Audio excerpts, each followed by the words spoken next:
everybody, welcome back to the garage, and I wanted to take a moment to go ahead and thank all of the new subscribers out there. As usual, the numbers just keep growing and growing. I appreciate everybody that's out there sharing the information. Remember, the quickest way to share the garage's information is to share the link to www.tuning101.com. Takes you right to the YouTube landing page. Super simple to remember. I mean, who can't remember tuning101.com? Well, today we are actually testing out a new setup here in the office, and that's kind of why I wanted to get in front of this and try it out before the live show tomorrow night to make sure all the audio looks good. Obviously, if you can't tell already, that the visuals here in the office look 1,000 times better, and so I've kind of got some different layout stuff going on here that we're going to mess with. And hopefully it all works out well. This will be the first time trying this stuff out, so bear with me if this does not work tomorrow. It'll work tonight, because if it doesn't work tonight, I'm not going to post it. That being said, we are diving into, I had a viewer that actually asked a question about the E38 generation Gen 4 stuff on the Rich after Reflash, which is a very interesting situation. I'm not sure how guys figured this out back in the day, but there is a specific parameter called the injector tip temperature that causes you to get skewed off, and it's whenever you do a flash. Whenever you do a flash, in fact, I've got a log pulled up. Let's jump over to the tune screen here and take a look. Let me see how I can do this. Boop, boop, boop, boop. Okay, and then if I open up a log file here, well, that's not what I meant to do.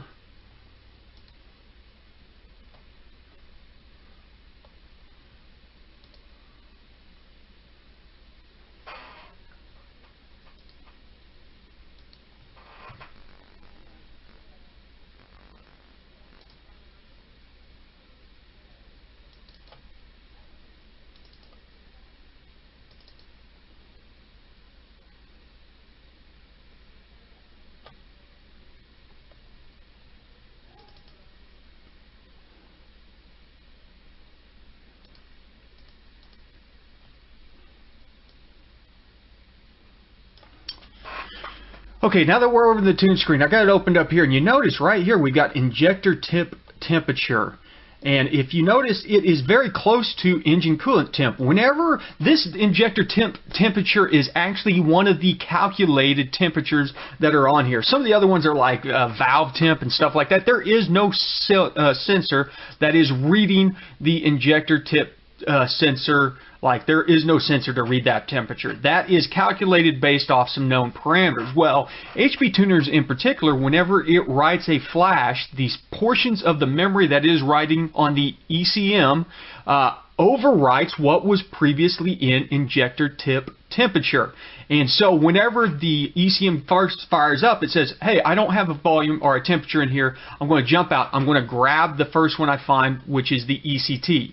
So it pulls your engine coolant temp in, which in this case is 192, and brings it into your injector tip temp. If we jump over to a file here and look at it, we have a parameter in here called offset versus injector temp. This is what's happening. You notice right now we're up here in the top half of this thing. Let me slide it over a bit.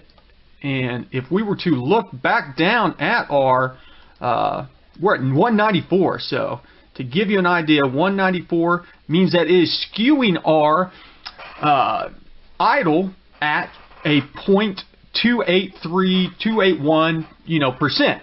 So this will eventually learn itself back out. If you were to leave everything running, as it were, idling for a few minutes, your long-term fuel trims will correct this, and then as this actually learns back down and gets back to a sane level, the long-term fuel trims will start to dissipate back down. But it will get up to, 25% off in this situation, and you can exceed the ability of your long-terms. Or if you're not using long-terms and you're trying to tune the bottom end in speed density or something, this thing will throw it way off. So what is the solution to that? Well, it's easy. You just come in here, you highlight this whole graph, and, oh, I'm sorry, I'm grabbing the wrong one here.